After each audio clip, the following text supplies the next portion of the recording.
Assalamualaikum warahmatullahi wabarakatuh. Halo teman-teman, perkenalkan saya Aulia Puspitasari, yaitu mahasiswi Universitas Bangka Belitung dari Prodi Ilmu Ekonomi, Fakultas Ekonomi dan Bisnis dengan NIM 30322110029. Nah, jadi di sini saya akan melakukan tutorial pengujian VAR atau VECM untuk memenuhi tugas lab kuantitatif yang diampu oleh Bapak Muhammad Afdal SSEME.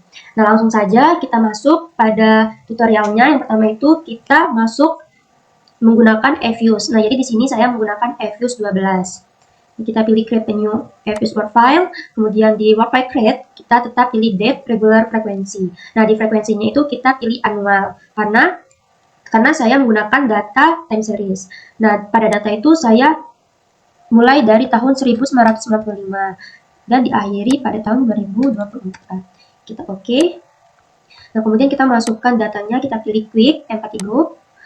Kita copy datanya dari Excel. Nah, di sini saya menggunakan data kemiskinan, pengangguran, dan juga pertumbuhan ekonomi. Kemudian kita pastekan di eFuse.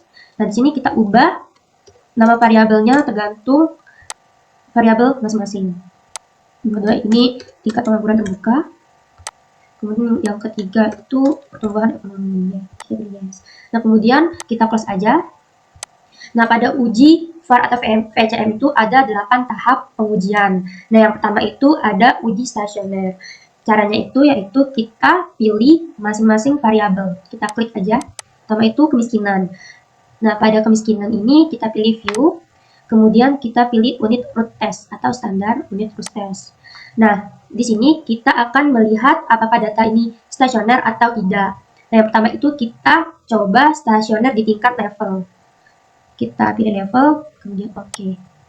Nah, pada tingkat level, kemiskinan ini belum stasioner karena probability-nya itu di atas 0,05.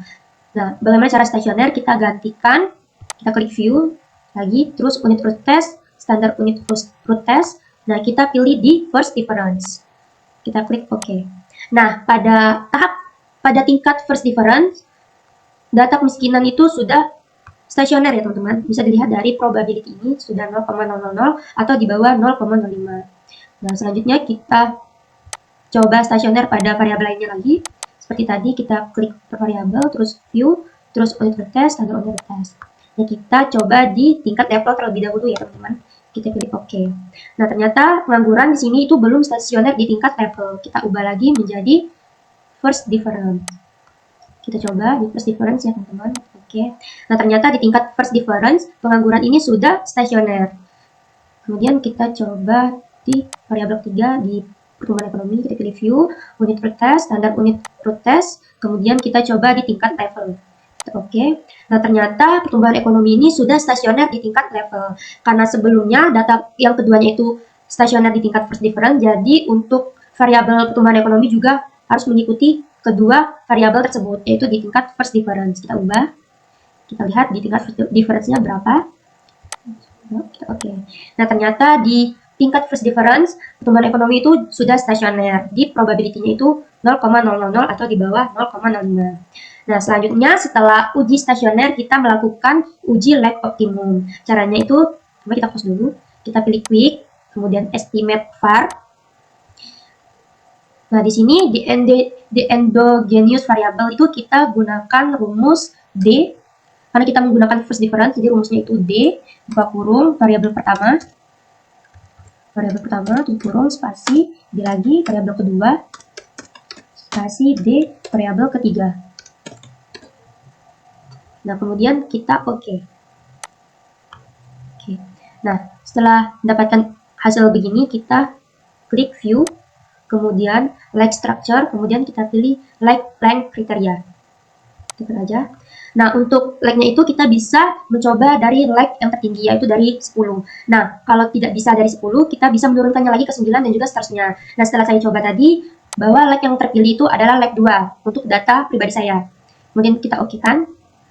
Nah, di sini kita bisa lihat bahwa like optimalnya itu berada di like 1, teman-teman. Jadi kita melihat like optimumnya itu dari bintang terbanyak. Jadi bintang terbanyak ini ada di like 1, teman-teman.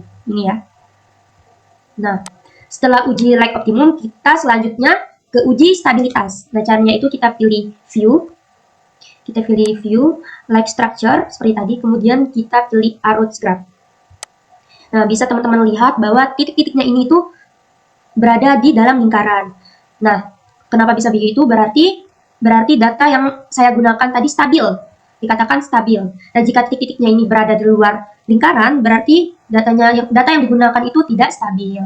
Nah, setelah uji stabilitas, kita berlanjut ke uji kausalitas Granger. Caranya itu kita pilih view, kemudian like structure seperti tadi, kemudian kita pilih Granger causality. Nah, ini hasilnya. Jadi Granger causality ini menguji pengaruh dua arah atau timbal balik dari masing-masing variabel. Nah, jika probability-nya itu di bawah 0,05 atau lebih kecil dari 0,05, berarti tiap variabelnya itu berpengaruh timbal balik atau dua arah terhadap variabel lainnya. Nah, setelah kita melakukan uji Granger causality, kita lanjut ke uji kointegrasi. Caranya itu kita pilih view, pertama kita pilih estimate terlebih dahulu ya.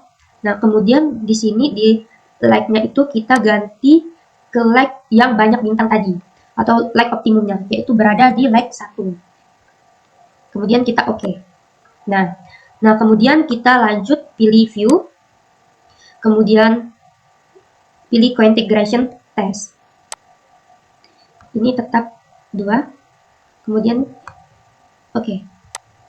Nah, dari kointegrasi tes, kita bisa melihat bahwa probability-nya itu lebih kecil dari 0,05. Jadi, uji yang terpilih itu adalah uji VCM. Nah, dimana kalau lebih besar dari 0,05, bahwa pengujian yang dilakukan itu, bahwa model yang terpilih itu adalah VAR. Nah, kalau lebih kecil dari 0,05, model yang terpilih itu adalah VECM. Jadi di sini model yang terpilih adalah VECM. Kemudian pengujian selanjutnya itu estimate VAR atau VECM. Caranya itu kita pilih estimate. Kemudian di VAR type kita pilih vector error correction. Oke. Nah, ini hasil dari estimasi VECM yang sudah dilakukan. Nah, kemudian tahap selanjutnya itu ada uji IRF atau impulse response. Caranya itu pertama kita pilih view, kemudian kita pilih impulse response. Nah, di sini kita oke.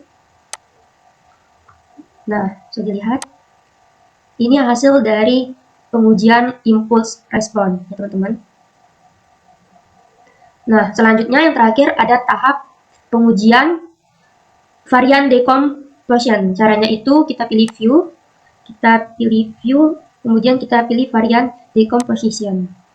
Kita pilih OK, kemudian kita pilih di table. Nah, ini hasil dari varian decomposition. Nah, sekian tutorial dari pengujian VAR atau VECM dari ke-8 tahap dalam pengujian VAR atau VECM. Terima kasih. Wassalamualaikum warahmatullahi wabarakatuh.